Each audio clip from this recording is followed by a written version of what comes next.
तो आपने भी कभी ना कभी सोचा ही होगा कि एयरप्लेन की विंडो हमेशा राउंड क्यों होती है। ये डिज़ाइन सच में ज़िंदगी बचाता है, मतलब इसकी जगह स्क्वायर विंडोज़ भी तो हो सकती थी। तो आओ समझते हैं। एरोप्लेन ज़मीन से कम 35,000 फीट ऊंचाई पर उड़ता है। तो 35,000 फीट ऊंचाई पर प्लेन पर ज़बरदस्त प्रेशर होता है।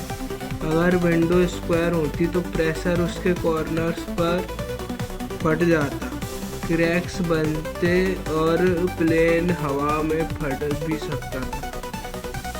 राउंड विंडोज प्रेशर को बराबर फैलाती है और प्लेन को स्ट्रॉन्ग रखती है। नेक्स्ट टाइम जब उड़ो याद रखना, ये गोल विंडो ही आपकी जान बचाती है। तो डे 20 किस टॉपिक पर चाहिए कमेंट करो।